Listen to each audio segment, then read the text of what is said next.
विद्यार्थी मित्र हो, इयत्ता 12वीं के लिए हम लोग जो पाठ्यक्रम देख रहे थे वह पाठ्यक्रम का नाम है पाप के चार हथियार। पाप के चार हथियार कन्हैयालाल मिश्र प्रभाकर की ये रचना है। तो हम लोग इससे पहले जॉर्ज बर्नार्ड शॉ के एक पैराग्राफ मैंने पढ़ा, यहाँ से शुरुआत करते हुए हम वहाँ तक आप आ गए थे, जैसे कि शॉ की बात सच है पर यह सच एकांगी है। सत्य इतना ही नहीं है, पाप के पास चार शस्त्र है। सत्य इतना ही नहीं, पाप के पास चार शस्त्र है जिनसे वह सुधारक के सत्य को जीतता या कम से कम असफल करता है। मैंने जीवन का जो थोड़ा बहुत अध्ययन किया है उसके अनुसार पाप के ये चार शस्त्र इस प्रकार है। पाप के ये चार शस्त्र इस प्रकार है, ये देख लिया था। इनमें से पहला देख लिया था उपेक्षा, निंदा, हत्या और श्रद्धा। तो देखिए हम लोगों ने ये भी सोच लिया था कि सुधारक पापों के विरुद्ध विद्रोह का झंडा बुलंद करता है। कौन? सुधारक। तो पाप और उसका प्रतिनिधि पापी समाज उसकी उपेक्षा करता है। उपेक्षा में पाप और उसका प्रतिनिधि पापी समाज उसकी उपेक्षा करता है, उसकी ओर ध्यान नहीं देता है और कभी कभी कुछ सुन भी लेता है तो सुनकर हंसा देता है। सुनकर क्या कर देता है? हंस देता है, जैसे वह किसी पागल की बड़बड़ है, प्रलाप है। पागल की बड़बड़ है, प्रलाप हो। इन क्षणों में पाप का नारा होता है। इन क्षणों में पाप का नारा होता है, अरे छोड़ो इसे और अपना काम करो। उपेक्षा कैसा आता है? अरे छोड़ो इसे और अपना काम करो। सुधारक का सत्य उपेक्षा की इस रगड़ से कुछ तेज होता जाता है। सुधारक का सत्य उपेक्षा की इस रगड़ से कुछ तेज होता जाता है। उसके स्वर अब पहले से कुछ पैने हो जाते हैं। पहले से कुछ पैने हो जाते हैं। पैना होना मतलब तीखे होना, धारदार होना। तो उन्होंने बता दिया है, पहले से कुछ पैने हो जाते हैं और कुछ ऊंचे भी। अब समाज का पाप विवश हो जाता है। आखिरकार उन्होंने बता दिया, अब समाज का पाप विवश हो जाता है कि वह सुधारक की बात सुने। विवश होकर जैसे कि आप लोगों को मालूम है, आप लोगों को ये पता है कि विवश होकर हम ये विवश नहीं हुए तो हम ये सुन नहीं पाते, यानी कि विवश होकर सुन पाना। ये इसीलिए उन्होंने बता दिया है, पाप विवश हो जाता है कि वह सुधारक की बात सुने। वह सुनता है और उस पर निंदा की बौछारें फेंकने लगता है। बौछारें फेंकना आप लोगों को मालूम है। जब बौछारें की बात आती है तो कभी कभी आकाशवाणी या दूरदर्शन पर खबर देते हुए ये बातमीदार के द्वारा यह कहा जाता है कि कभी कभी बौछारें होने की संभावना है, हल्की बारिश होगी या कभी कभी बीचों बीच बौछारें होने की संभावना है। बौछारें मतलब आप लोग समझते हैं, जैसे कि मराठी में क्या कहते हैं उसे, कारंज। तो उन्होंने बता दिया है, बौछारें फेंकने लगता है सुधारक सत्य और समाज के पाप के बीच। सुधारक सत्य और समाज के पाप के बीच यह गालियों की दीवार खड़ी करने का प्रयत्न करता है। वह क्या करता है? गालियों की दीवार खड़ी करने का प्रयत्न करता है, बीचों बीच या बीच में। जीवन अनुभव का साक्षी है। और आगे उन्होंने कहा है, जीवन अनुभव का साक्षी है कि सुधारक को जो जितना समीप है, सुधारक के जो जितना समीप है वह उसका उतना ही बड़ा निंदक होता है। मतलब जो करीब होता है वह उतना ही बड़ा निंदक होता है। इन्होंने यहाँ बता दिया है कि अनुभव, जीवन अनुभव का साक्षी है कि सुधारक के जो जितना समीप है वह उसका उतना ही बड़ा निंदक होता है। समीप, करीब, जवळ, पास। यही कारण है कि सुधारकों को प्रायः क्षेत्र बदलने पड़े हैं। सुधारकों को प्रायः क्षेत्र बदलने पड़े हैं। और आगे लिखा है इन क्षणों में पाप का नारा होता है, और इन क्षणों में पाप का नारा होता है आजी बेवकूफ है, आजी बेवकूफ है, अजी बेवकूफ है, लोगों को बेवकूफ बनाना चाहता है। ये क्या है? बेवकूफ है, लोगों को बेवकूफ बनाना चाहता है। सुधारक का सत्य निंदा की इस रगड़ से, और इस समय कहना है सुधारक का यह सत्य निंदा की इस रगड़ से और भी क्या बन जाता है? प्रखर हो जाता है, प्रखर बन जाता है। अब उसकी धार चोट ही नहीं करती, सुधारक के प्रति बता दिया है, उसकी धार चोट ही नहीं करती, काटती भी है। क्या करती है? चोट भी नहीं करती, चोट ही नहीं करती, काटती भी है। पाप के लिए यह चोट धीरे धीरे असह्य हो उठती है, और पाप के लिए यह क्या करती है? चोट धीरे धीरे असह्य हो उठती है, और वह बौखला उठता है, और वह क्या उठता है? बौखला उठता है, बौखला कर उठता है। तो उन्होंने आगे लिखा है या आगे कहा है, अब वह अपने सबसे तेज शस्त्र, अब आखिरी बार में अपना जो सबसे तेज शस्त्र है, वो सबसे तेज शस्त्र को हाथ में लेता है, सबसे तेज शस्त्र को हाथ में लेता है। यह शस्त्र है हत्या। इस तरह हम लोगों ने एक एक करके इस हत्या तक कैसे पहुंचते हैं देख लीजिए। सुकरात के लिए यह जहर का प्याला है, हत्या है ना। इस सुकरात के लिए, सुकरात कौन है मालूम है? सुकरात यूनानी दार्शनिक या यूनानी सुकरात एक प्रसिद्ध विचारक प्लेटो के गुरु थे, और एक सुकरात एक बड़े विद्वान थे। मतलब यूनानी दार्शनिक सुकरात का जन्म 2500 पूर्व एथेंस में हुआ था। युवकों से संवाद स्थापित कर उन्हें सोचने की दिशा में प्रवृत्त करते थे। युवकों को क्या करते थे? सोचने की दिशा में प्रवृत्त करने वाले सुकरात जी, विचारवंत विद्वान सोक्रेटिस जिसे हम कहा करते हैं। तो उन्होंने आगे लिखा है, क्या कहते हैं देख लीजिए। वे कहते हैं आखिरी शस्त्र, सबसे तेज शस्त्र को हाथ में लेता है, वह शस्त्र है हत्या। वह शस्त्र कौन सा है? हत्या। सुकरात के लिए वह जहर का प्याला है, सुकरात के लिए वह जहर का प्याला है। तो ईसा के लिए सूली है, वही हत्या। सुकरात के लिए क्या हो सकती है? जहर का प्याला। ईसा के लिए सूली, और दयानंद के लिए वह पिसा कांच है, दयानंद के लिए पिसा कांच है। आखिरकार ये जहर है। तो इसलिए उन्होंने बता दिया इन क्षणों में पाप का नारा होता है, और इन क्षणों में पाप का नारा होता है। ओह मैं तुम्हें खिलौना समझता रहा, ओह मैं तुम्हें क्या समझता रहा? खिलौना समझता रहा, और तुम सांप निकले। क्या निकले? मैं तो खिलौना समझ रहा था, और तू तो क्या निकले? सांप निकले। पर मैं सांप को जीता नहीं छोड़ूंगा, पीस डालूंगा। जीता नहीं छोड़ूंगा, पीस डालूंगा। पीसना, घिसने, रगड़ने, इसी मराठी में रगड़न। सुधारक का सत्य हत्या के इस घर्षण से प्रचंड हो उठता है। आखिरकार सुधारक का यह सत्य हत्या के इस घर्षण से प्रचंड हो उठता है, प्रचंड हो उठता है। शहादत, उन्होंने क्या कहा है? शहादत, शहादत बलिदान।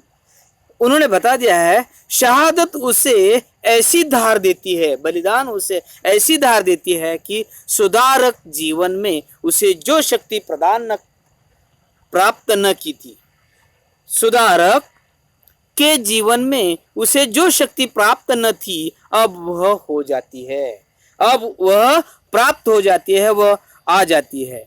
सूर्य को ताप और प्रकाश उसमें समा जाता है, सूर्य का ताप और प्रकाश उसमें समा जाता है। बिजलियां की कड़क और तूफानों का वेग भी, इसमें सब कुछ खो जाता है। कहाँ?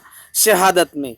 बलिदान की ऐसी धार देती है कि सुधारक के जीवन में उससे जो शक्ति प्राप्त न होती, अब वह हो जाती है। सूर्य का ताप प्रकाश उसमें समा जाता है, बिजलियों की कड़क और तूफानों का वेग भी उसमें समा जाता है। और आखिरकार वह कहते हैं पाप कांपता है, आखिरकार वह कहते हैं पाप कांपता है, और अब उसे लगता है कि इस वेग में अब इसे लगता है कि इस वेग में वो पिस जाएगा, बिखर जाएगा, पिस जाएगा, बिखर जाएगा।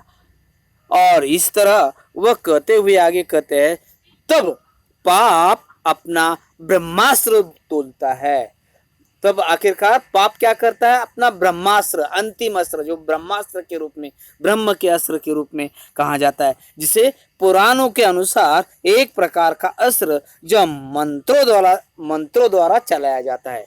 आप लोगों ने रामायण महाभारत देखी, और इसमें से ये जो विद्वान जो से वीर थे, उन्होंने एक एक अस्त्र चलाना, ब्रह्मास्त्र चलाना, ब्रह्मास्त्र। तो वह सबसे तेज यानी कि एक अस्त्र है, मंत्र द्वारा चलाया जाता है। और आगे लिखा है, वह कहते, तब पाप अपना ब्रह्मास्त्र तोलता है और तोलकर सत्य पर फेंकता है। कहाँ फेंकता है? वह ब्रह्मास्त्र अपना निकालता है और वह सत्य पर फेंकता है। वह ब्रह्मास्त्र है श्रद्धा। और आखिरकार वह ब्रह्मास्त्र कौन सा होता है? श्रद्धा। इन क्षणों में पाप का नारा होता है, सत्य की जय, सुधारक की जय। आखिरकार वह कहते हैं, ब्रह्मास्त्र जब उसमें दिखाया जाता है तो वह ब्रह्मास्त्र कौन सा होता है? उसे कहते हैं श्रद्धा। इन क्षणों में पाप का नारा होता है, सत्य की जय, सुधारक की जय। अब वह सुधारक की करने लगता है, अब वो सुधारक की करने लगता है चरण वंदना, और उसके साथ सत्य की महिमा का गान और बखान। वह क्या करने लगता है? गान और बखान करने लगता है। आखिर सुधारक होता है करुणशील। आखिर क्या कहता है? आखिर वह कहते हैं, सुधारक होता है करुणशील और उसका सत्य सरल विश्वासी। उसका सत्य कैसा होता है? सरल विश्वासी। वह पहले चीखता है, वह पहले चीखता है और कोमल पड़ जाता है। पहले क्या करता है? वह चीखता है, फिर कोमल पड़ जाता है, और तब उसका वेग बन जाता है शांत। तब उसका वेग बन जाता है शांत, और वातावरण में छा जाती है सुकुमारता। वातावरण में क्या छा जाती है? सुकुमारता छा जाती है। पाप अभी तक सुधारक और सत्य को, पाप अभी तक सुधारक और सत्य को जो स्तोत्र पढ़ता जा रहा था, उनका करता है हूँ या उपसंहार। उन्होंने बता दिया है कि पाप अभी तक सुधारक और सत्य के जो स्तोत्र पढ़ता जा रहा था, जो स्तोत्र मंत्र, जैसे कि जो स्तोत्र पढ़ रहा था, पढ़ता जा रहा था, उनका करता है यूं उपसंहार। यूं उपसंहार, उपसंहार यानी कि सार तथा निष्कर्ष, उपसंहार। और वह आगे लिखते हैं या कहते हैं, सुधारक महान है, वह लोकोत्तर है। सुधारक महान है, वह लोकोत्तर है, मानव नहीं, वह तो भगवान है। तीर्थकार है, अवतार है, पैगंबर है और तो संत है। क्या बनता है? सुधारक महान है, वह लोकोत्तर होता है, लोकोत्तर होए, मानव नहीं, वह तो भगवान है, तीर्थकार है, अवतार है, पैगंबर है, संत है। उसकी वाणी में जो सत्य है वह स्वर्ग का अमृत। उसकी वाणी में जो सत्य है, जो सत्य है वह स्वर्ग का अमृत है। वह हमारा वंदनीय है, स्मरणीय है, पर हम पृथ्वी के साधारण मनुष्य के लिए वैसा बनना असंभव है, वैसा बनना असंभव है। उस सत्य को जीवन में उतारना हमारा आदर्श है। उस सत्य को जीवन में उतारना हमारा आदर्श है। पर आदर्श को कब, कहाँ, कौन पा सकता है? और इसके बाद उसका नारा हो जाता है, महाप्रभु सुधारक वंदनीय है, उसका सत्य महान है, वह लोकोत्तर है। इस तरह कन्हैयालाल मिश्र प्रभाकर जी अपने इन 4 हथियारों के बारे में हम आप लोगों को समझाते हुए वह कहते हैं, वह नारा या यह नारा ऊंचा उठता रहता है, यह नारा ऊंचा उठता रहता है, अधिक से अधिक दूर तक उसकी गूंज फैलती रहती है, नारा आवाज यानी कि गूंज, आवाज यानी कि उद्घोषणाएं, जैसे कि कहा जाता है नारा, बड़े जोर शोर से लगाने वाला जो आवाज होते हैं उसे नारा कहते हैं।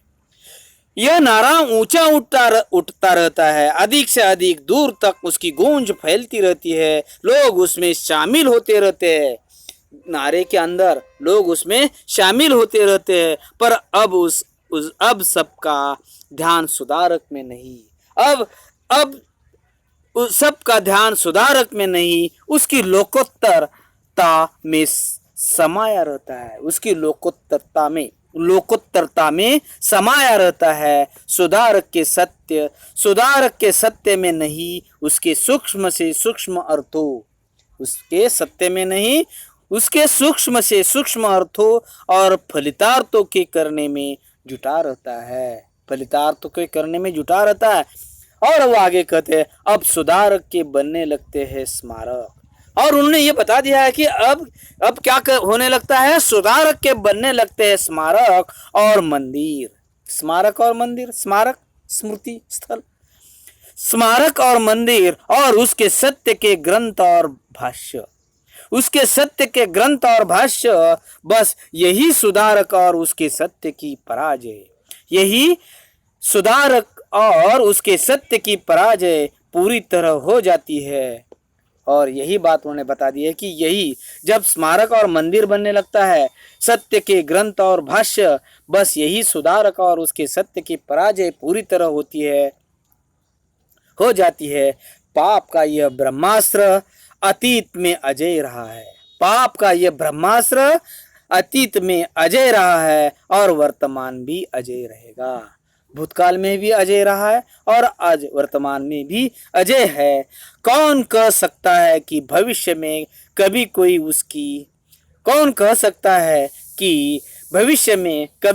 इसकी अजयता को खंडित कर सकेगा या नहीं? कौन कह सकता है कि भविष्य में कभी कोई इसकी अजयता को खंडित कर सकेगा या नहीं? इस तरह इस पाठ्यक्रम में लेखक कन्हैयालाल मिश्र प्रभाकर जी ने हम लोगों को यह पाप के 4 हथियार के प्रति आप लोगों को अवगत कराते हुए यह कह दिया है कि विचारों को, दार्शनिकों, संतों, महापुरुषों ने जब भी पाप, अपराध, दुष्कर्म से मानव जाति को मुक्ति दिलाने का प्रयास किया है, परंतु विडंबना यह है कि आज भी विश्व में अन्याय, अत्याचार, भ्रष्टाचार, पाप और दुष्कर्मों का बोलबाला है। और मनुष्य जाने अनजाने इन्हीं का समर्थक बना हुआ है। यह समाज संतों, महापुरुषों की जयंतियां मनाता है, जय जयकार कराता है और उनके स्मारकों को निर्माण करवाता है, परंतु उनके विचारों को आचरण में नहीं उतारता।